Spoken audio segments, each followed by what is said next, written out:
This morning, word that singer John Denver has died. Denver was killed when an experimental plane he was flying crashed in California's Monterey Bay. John Denver is remembered by millions as the warm smile behind "Take Me Home," "Country Roads," the gentle voice that seemed to capture the beauty of mountains, rivers, and small-town life better than almost anyone else. His songs painted a picture of peace, kindness, and hope, making him one of the most beloved singer-songwriters of the 20th century. To many fans, he appeared to be living the very life he sang about, a successful musician surrounded by nature, family, and endless inspiration. But the truth was far more complicated. Behind the platinum records, sold-out concerts, and worldwide fame was a man carrying emotional scars that few people truly understood. There were stories that circulated for years about his troubled childhood, his complicated marriages, his relentless search for acceptance, and his fascination with flying. Some dismissed those stories as exaggerated rumors. Others assumed they were nothing more than gossip created to tarnish the image of a beloved star. Yet as more details emerged from interviews, biographies, and John Denver's own reflections, people began to realize that many of those unbelievable stories were, in fact, real. Long before he became John Denver, he entered the world as Henry John Duchendorf Jr. on December 31, 1943, in Roswell, New Mexico. His father served as a highly respected United States Air Force pilot, a man known for discipline, courage, and excellence in aviation. While those qualities earned admiration from fellow servicemen, they also shaped the atmosphere inside the family home. Military life meant constant relocation. Every few years, sometimes even sooner, the family packed their belongings and moved to another base somewhere across America. For a young boy trying to build friendships and discover who he was, those endless moves created loneliness that stayed with him for years. Children often find comfort in familiarity. They make friends, develop routines, and create memories in neighborhoods they call home. John rarely had that opportunity. Just as he became comfortable in one town, another transfer would arrive, and everything started over again. New schools, new classmates, new teachers, new expectations. Each move forced him to leave behind people he had only begun to know. Over time, he learned to hide his disappointment instead of expressing it. The emotional distance between John and his father only made those years more difficult. His father believed discipline prepared children for life, while emotional openness was often viewed as unnecessary. Praise came rarely. Affection came even less often. John desperately wanted his father's approval, but no matter how hard he tried, it always seemed just beyond reach. Years later, he would admit that much of his career was driven by an unconscious desire to earn recognition from the one man whose acceptance mattered most. Ironically, the one place where John truly felt at peace was nowhere near an Air Force base. It was his grandmother's home in Oklahoma. There, surrounded by open fields, livestock, and country life, he experienced a freedom missing from his everyday world. Nature wasn't simply beautiful to him. It became a refuge. The mountains, rivers, forests, and endless skies that later filled his lyrics weren't invented for commercial appeal. They reflected places where he genuinely felt safe and accepted. An old acoustic guitar would change everything. When John was still a young teenager, his grandmother gave him a Gibson guitar that had belonged to her family. It wasn't a priceless collector's item or an expensive gift, but it became the most valuable possession he would ever own. He practiced endlessly, teaching himself chords and melodies while discovering that music could express feelings he struggled to put into words. Whenever life became confusing or lonely, he turned to that guitar.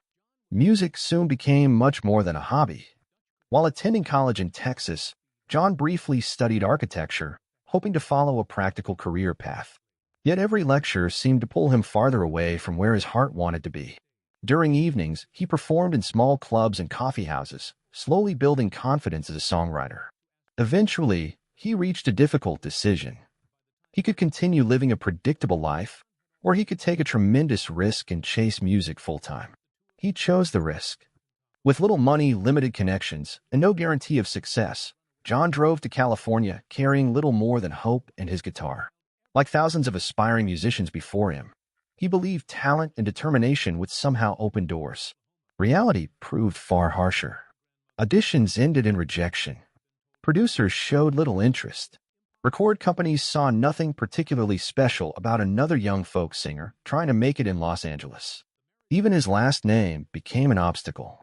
Henry John Deutschendorf Jr. was certainly memorable, but many people in the entertainment industry believed it was too long and difficult for audiences to pronounce or remember. After much thought, he searched for an alternative. Inspired by the state whose mountains had captured his imagination, he adopted the stage name John Denver. It was a simple change, but one that would eventually become recognized around the world. His first major opportunity came when he joined the Mitchell Trio, replacing one of its departing members. The respected folk group gave him national exposure and valuable experience performing before large audiences. Yet despite appearing on stage night after night, John still dreamed of becoming known not merely as a performer, but as a songwriter. That dream received an unexpected boost through one simple composition.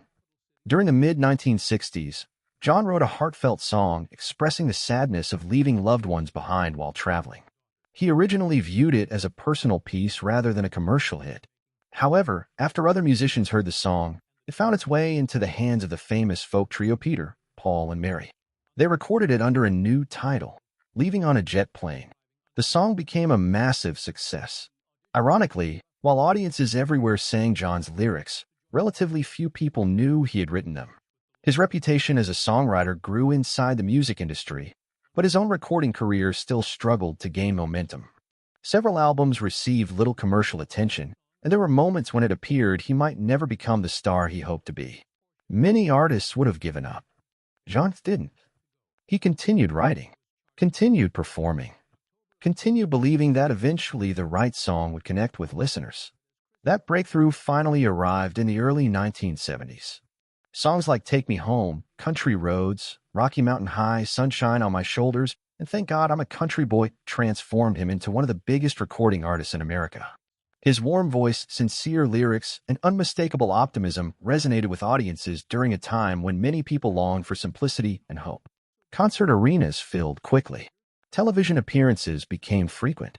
Albums sold by the millions. To the public, John Denver suddenly seemed like a man who had achieved everything. But fame often creates an illusion. Behind every standing ovation waited another hotel room. Behind every hit record came another exhausting tour. Behind every smiling television interview lived the same sensitive young man still searching for emotional security he had struggled to find as a child. Success solved many financial problems, but could not erase old emotional wounds. People who worked closely with him noticed two very different sides of his personality. On stage, he radiated warmth and confidence. Off stage, he could become deeply introspective, questioning himself and wondering whether he truly deserved the admiration he received. Friends described someone capable of extraordinary generosity, but also vulnerable to loneliness, frustration, and self-doubt. Those contradictions puzzled many people. How could someone whose songs inspired happiness sometimes struggle to find that same peace himself? The answer lies in understanding that musicians often write not only about what they possess, but also about what they desperately hope to experience. For John Denver, songs about home, love, forgiveness, and nature reflected ideals he continually pursued throughout his life. They weren't simply commercial themes, they were deeply personal aspirations. As his popularity continued to rise, another chapter of his life was unfolding away from concert stages and recording studios. It involved the woman who inspired one of the greatest love songs ever written, a relationship that seemed like a fairy tale to millions of fans but slowly began revealing cracks few outsiders could see. That love story would eventually become one of the most talked about chapters of John Denver's life. It would lead to events so surprising that many people refused to believe them until years later. As John Denver's career reached extraordinary heights during the early 1970s, fans believed they were watching the perfect American success story unfold. His concerts sold out across the country. His records climbed the charts with remarkable consistency. Television specials introduced him to millions of new listeners, while magazines praised him as one of the friendliest and most genuine entertainers in the industry. Unlike many celebrities who cultivated mystery or controversy, John projected warmth, humility, and optimism. He smiled easily, spoke passionately about nature, and seemed happiest with an acoustic guitar in his hands. Yet behind that public image, his personal life was becoming increasingly complicated. At the center of that story was Annie Martel, the woman who had stood beside him long before worldwide fame arrived. They met during the 1960s, when John was still trying to establish himself as a musician. At that point, there were no sold-out arenas, platinum albums, or television appearances. There was only a young songwriter with enormous dreams and a woman who believed in him before the rest of the world did. Their relationship developed naturally, built on shared hopes rather than celebrity status. In 1967, they married, beginning what both hoped would become a lifelong partnership. During those early years, life remained relatively simple. They faced financial uncertainty together, celebrated small victories, and imagined what the future might bring. Neither of them could have predicted how dramatically life would change once John's career exploded. Everything shifted after his breakthrough success. Within only a few years, John Denver became one of the most recognizable faces in American music. Recording sessions filled his calendar. Concert tours stretched for months at a time. Interviews, television appearances, charity events, and international performances consumed nearly every remaining day. Fame offered extraordinary opportunities, but it also demanded enormous sacrifices. For Annie, adjusting to that new reality proved difficult. The man she had married was now constantly surrounded by fans, photographers, executives, and reporters. Privacy became increasingly rare. Even simple family outings attracted public attention. While John genuinely appreciated his supporters, the relentless schedule often meant spending weeks, or even months, away from home. Distance slowly replaced togetherness. Like many couples facing the pressures of extraordinary careers, John and Annie struggled to balance professional success with personal happiness. Every reunion after a tour was joyful, but each departure seemed to become more painful than the last. Phone calls and letters could never fully replace being together. Another deeply personal challenge added even more strain to their marriage. The couple hoped to have children but faced heartbreaking difficulties. After learning they were unlikely to have biological children together at that time, they made the loving decision to adopt. They welcomed a son, Zachary, followed later by a daughter, Anna Kate. Becoming parents brought genuine happiness into their lives, and John often spoke warmly about his children. Fatherhood allowed him to experience the family life he had long desired. Yet even joyful moments couldn't erase underlying tensions. The demands of international fame continued growing. As John's popularity expanded beyond America, tours became longer, and schedules became even more exhausting. Every successful album created another cycle of promotion, travel, and performances. While audiences saw only the excitement of celebrity life, the people closest to him experienced something very different. Friends later observed that John often found himself caught between two worlds. One part of him genuinely loved performing, standing before thousands of fans, sharing songs that touched people's lives, gave him tremendous satisfaction.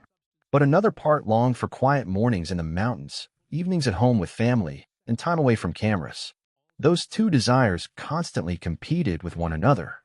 Perhaps no song better represented that emotional conflict than Annie's song. According to John, the inspiration came during a ski trip in Colorado. While riding a chairlift after reflecting on his feelings for Annie, the melody and lyrics seemed to arrive almost effortlessly. By the time he reached the top of the mountain, much of the song already existed in his mind. He hurried to write it down before the inspiration disappeared. The result became one of the greatest love songs ever recorded. Its simple yet powerful lyrics resonated with listeners around the world. Millions believed they were hearing the soundtrack to a perfect marriage. Every performance reinforced the public image of John and Annie as an inseparable couple deeply devoted to one another. Reality, however, was more complicated. Like countless marriages, theirs contained moments of happiness alongside moments of disappointment. John himself later acknowledged that fame sometimes brought out qualities in him he wished he had handled differently. Long periods away from home, emotional exhaustion, and the temptations that often accompany celebrity life created problems that gradually became impossible to ignore. The image audiences admired on stage represented only part of who he was. Those closest to him understood that John possessed remarkable sensitivity. He cared deeply about people and frequently devoted time and money to charitable causes. Environmental protection became one of his greatest passions. He supported conservation organizations, advocated for wildlife preservation, and encouraged audiences to appreciate the natural world through both his music and his public appearances. His concern extended far beyond music. John believed entertainers had a responsibility to use their influence for meaningful causes. Throughout the 1970s and 1980s, he became involved with humanitarian projects addressing hunger, poverty, environmental conservation, and education. While some celebrities limited themselves to occasional charity appearances, John invested significant personal time in organizations working toward long-term solutions. This commitment earned him respect from leaders around the world. He met presidents, diplomats, scientists, and environmental advocates, often speaking passionately about global issues rather than focusing solely on his musical achievements. Some fans were surprised to discover how seriously he approached these responsibilities. Behind the friendly performer stood someone who genuinely hoped to make a positive difference beyond a recording studio. His fascination with nature eventually led him toward another lifelong passion: flying. For John Denver, aviation represented something far greater than recreation. Growing up as the son of an Air Force pilot, airplanes had always been part of his world. Yet his relationship with aviation changed dramatically as an adult when he decided to earn his own pilot's license. Learning to fly gave him an entirely new sense of freedom. Above the clouds, away from crowded venues and constant public attention, he found peace that reminded him of childhood moments spent outdoors. Flying demanded complete concentration. Every takeoff, every landing, every change in weather required focus and discipline. Those hours in the cockpit offered an escape from pressures waiting below. Perhaps even more importantly, aviation created an unexpected opportunity to reconnect with his father. For much of John's childhood, their relationship had been emotionally distant. Conversations were often brief. Expressions of affection remained rare. But flying introduced common ground neither had shared before. As they spent more time discussing aircraft, navigation, and aviation techniques, communication gradually became easier. It wasn't a dramatic Hollywood-style reconciliation. Instead,